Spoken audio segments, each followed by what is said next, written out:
আসসালামু আলাইকুম। এখন দেখবেন সংবাদ শিরোনাম। দীর্ঘ প্রায় ৮ ঘন্টার চেষ্টায় শাহজালাল বিমানবন্দরের কার্গো ভিলেজের আগুন নিয়ন্ত্রণে ফায়ার ফাইটার আনসার সদস্য সহ আহত বেশ কয়েকজন। চালু হলো শাহজালালে বিমান ওঠানামা, পুরোপুরি স্বাভাবিক হতে লাগবে আরও কিছুটা সময়। দুপুর থেকে বিপাকে যাত্রী ও তাদের স্বজনেরা।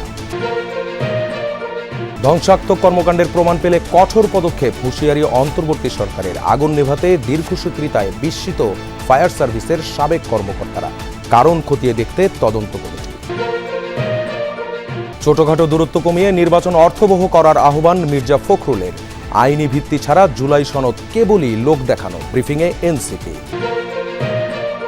এতক্ষণ শুনছিলেন সংবাদ শিরোনাম, এখন দেখবেন বিস্তারিত। শাহজালাল বিমানবন্দরের কার্গো ভিলেজে লাগা ভয়াবহ আগুন প্রায় ৮ ঘন্টা পর নিয়ন্ত্রণে এসেছে। তবে এখনও তা পুরোপুরি নেভানো যায়নি। প্রাণান্তকর এই চেষ্টায় কাজ করেছে ফায়ার সার্ভিসের ৩৭টি ইউনিট, সাথে আছে সেনাসহ অন্যান্য বাহিনীর সদস্যরাও। রাত ৯টা থেকে শুরু হয়েছে ঢাকা বিমানবন্দর দিয়ে ফ্লাইট চলাচল, কিন্তু যে পরিমাণ ফ্লাইট বিলম্বিত হয়েছে সেই জট কাটতে বেশ খানিকটা সময় লাগবে। এর আগে দুপুর ১:২টায় হঠাৎই দেখা যায় আগুনের এক লেলিহান শিখা। আগুনের সূত্রপাত শাহজালাল আন্তর্জাতিক বিমানবন্দরের কার্গো ভিলেজের কোরিয়ার সেকশনে। দুপুর ২:৩০টার পর খবর পায় ফায়ার সার্ভিস। তাৎক্ষণিক ৭টি ইউনিট আগুন নেভানোর কাজ শুরু করে। এর আগেই বিমানবন্দরে ফায়ার সেকশন, সেনা, বিমান ও নৌবাহিনীর ফায়ার ইউনিট এবং অন্যান্য সংশ্লিষ্ট সংস্থা দ্রুত ঘটনাস্থলে পৌঁছে যায়। আগুন নেভাতে গিয়ে আহত হন ফায়ার ফাইটার আনসার সদস্য সহ বেশ কয়েকজন। তারা রাজধানীর সম্মিলিত সামরিক হাসপাতাল ও কুর্মিটোলা জেনারেল হাসপাতালে চিকিৎসাধীন। আমদানিকৃত সকল পণ্য রাখা হয় এই কার্গো ভিলেজে। এখানকার কোরিয়ার সেকশন থেকেই আগুনের সূত্রপাত। সেখানে ছিল কেমিক্যাল পণ্য, ফার্মাসিউটিক্যাল ইকুইপমেন্ট আর সুতাসহ নানান পণ্য। কার্গো ভিলেজে যখন আগুন জ্বলছে তখন বন্ধ করে দেওয়া হয় ঢাকা থেকে সকল বিমান চলাচল।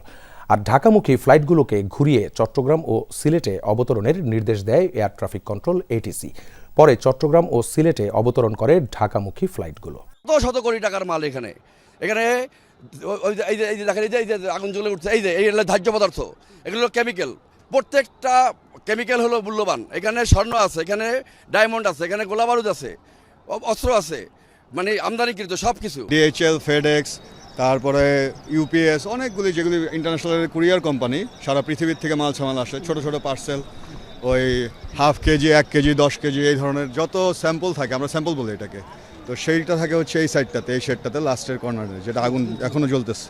তারপরে আছে আমাদের কেমিক্যাল, এরপরে আছে আমাদের বন্ডের যে সুবিধায় মালগুলি বের হয় সারা বাংলাদেশের গার্মেন্টসের বিভিন্ন আর্জেন্ট শিপমেন্টগুলি।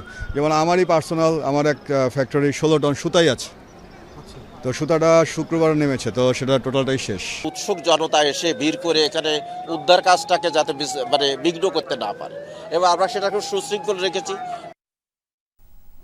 ঢাকার পরিবর্তে 8টি চট্টগ্রামে, 3টি ফ্লাইট সিলেটে অবতরণ করেছে। এছাড়া চীন থেকে আসা 2টি ফ্লাইট ফিরে গেছে। চট্টগ্রামের শাহ আমানত আন্তর্জাতিক বিমানবন্দর কর্তৃপক্ষ জানিয়েছে যে 8টি ফ্লাইট চট্টগ্রামে অবতরণ করেছে, তার মধ্যে 2টি চট্টগ্রাম থেকে ঢাকামুখী অভ্যন্তরীণ ফ্লাইট ছিল।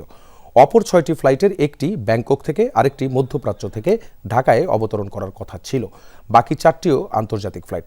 এসব ফ্লাইট ঢাকার বদলে চট্টগ্রামে অবতরণ করেছে। এছাড়া বাংলাদেশ বিমানের BG340 ফ্লাইটটি 396 জন যাত্রী নিয়ে রিয়াদ থেকে ঢাকার উদ্দেশ্যে আসলেও শেষ পর্যন্ত সিলেটে অবতরণ করে।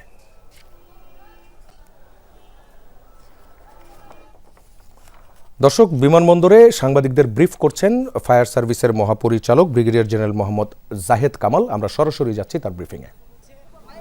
এবং এর মধ্যে এখন পর্যন্ত আমাদের জানা মতে কোনো নিহত নাই। আর আমরা 2118 অর্থাৎ রাত 9টা 18-র সময় আগুন নিয়ন্ত্রণে দিয়েছি।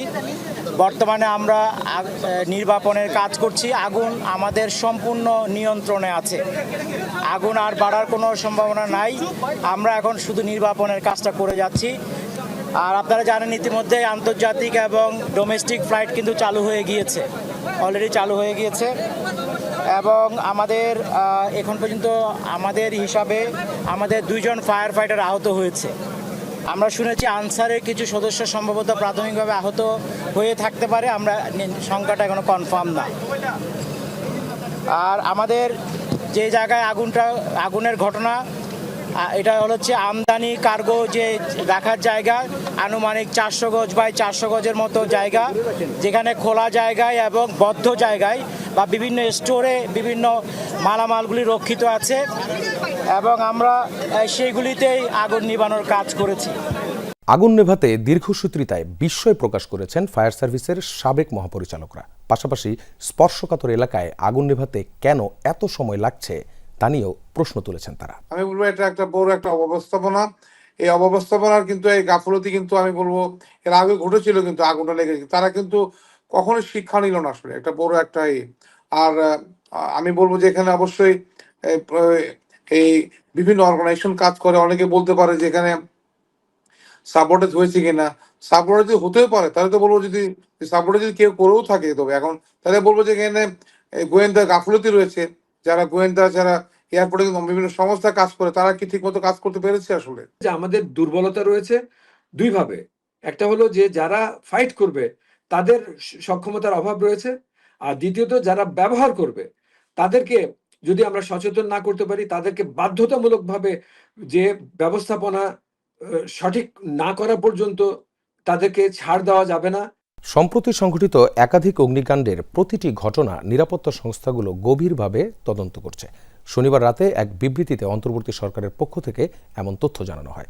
এতে বলা হয়, দেশের বিভিন্ন স্থানে হওয়া অগ্নিকাণ্ডের ঘটনায় জনমনে যে উদ্বেগ সৃষ্টি হয়েছে, অন্তর্বর্তী সরকার তা নিয়ে গভীরভাবে অবগত।